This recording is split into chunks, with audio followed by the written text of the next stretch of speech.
sometimes wonder if I've just put up such a thick wall, which is covered in positivity, that nothing really phases me. Those incidents were so heavy and I got through them so well that I just don't feel like much could faze me anymore.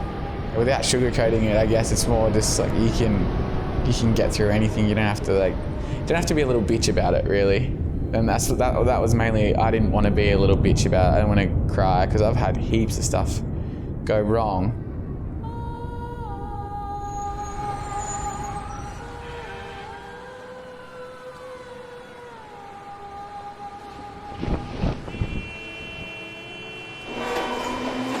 I was out, it was just a standard sort of party night and surface, and we were all pretty wild, having a few drinks, and we were coming back from a party and back to a unit.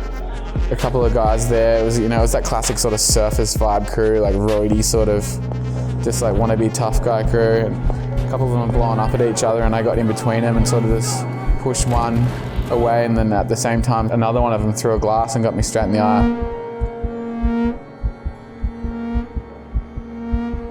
I was sort of positive from the start. I didn't even really think I was going to lose my eye. I was sort of just floating through that, thinking, I'll be sweet, it's just a crazy little party night.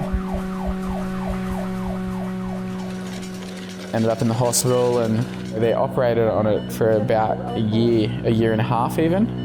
And I got about 10% vision, but it was just pain. It was ridiculous. I couldn't surf, and I was always in pain, headaches and stuff like that. And if I'd go in the sun, my eye would just go bright red and just be mega painful.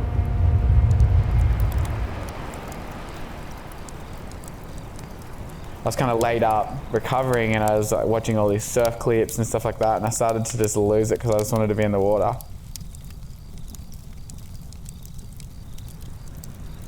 2 years even into, after the actual accident, I went back to the doctor and I said, it's just not working, I can't surf. They gave me the option to either just keep having operations and they might be able to save my eye, or take my eye out and I'll be able to surf within 3 months.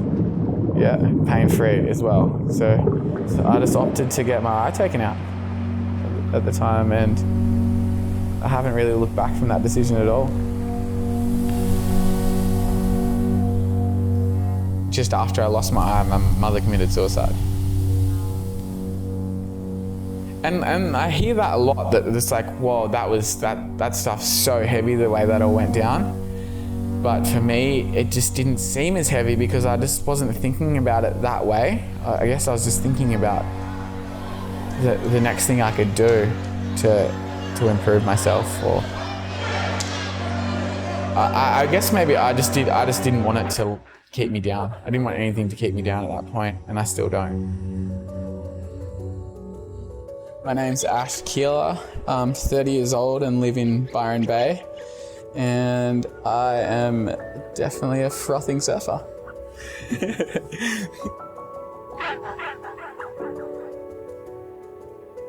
Well, before I lost my eye, I always had sort of plans to surf and hopefully compete, or just surf and travel and just see as many waves and have as many adventures as I really could. And that, when I was in hospital, I thought maybe that would all end. I was in hospital, and my main concern was I going to be able to surf again?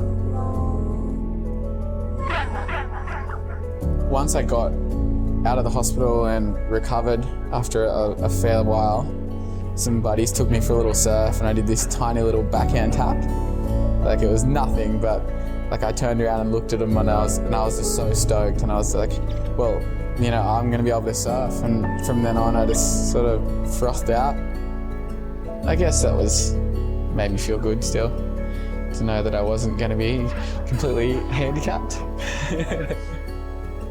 And it was almost like learning to surf again, because I had to teach myself a bunch of stuff again. I had to turn my head differently, and I'm still learning.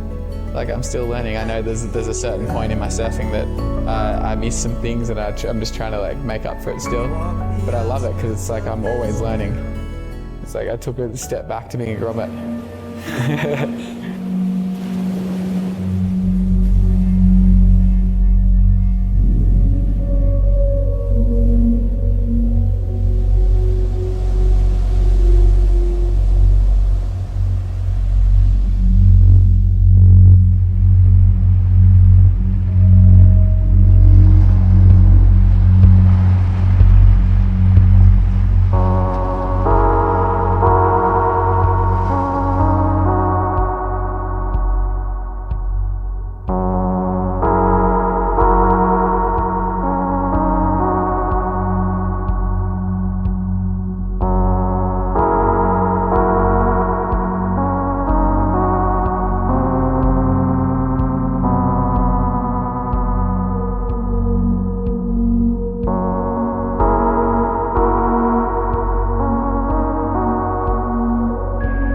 there's been a lot of positives to actually losing my eye. Mainly like seeing how strong I could be. I guess it made me feel like if I can deal with this, I can deal with anything. But it's made me maybe less compassionate to some people who are just tired or like they've got the flu and they're like super down and out and stuff like that. I kind of like, I fade them a little bit. Like it makes me sound harsh, but I'm just like, like if I can get through losing an eye, you can get through having like a tired day at work or something like that. So I guess I sort of try and bring that attitude to myself as well. That's why I go and surf like half a foot, crappy waves, and just still froth out just because I'm like, I might as well, you know.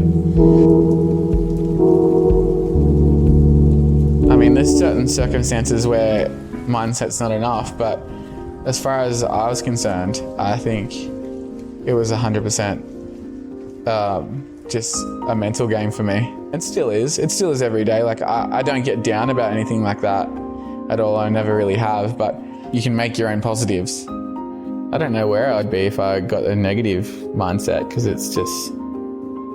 I'd be nowhere. I wouldn't be anywhere that I'd be happy.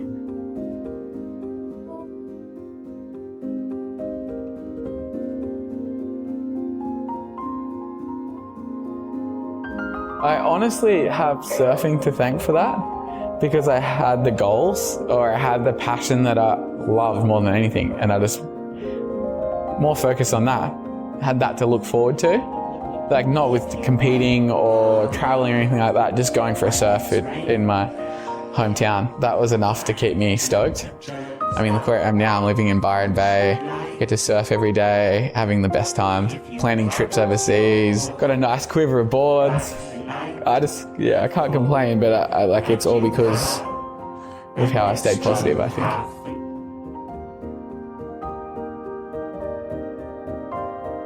Just stay positive and just find the best in it.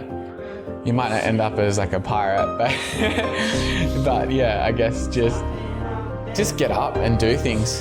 Don't let it kick you in the ass, because there's a million things you can do all the time to make yourself better and make your life better and make others around your life better as well. So I'd like to show people that you can achieve anything at the end of the day.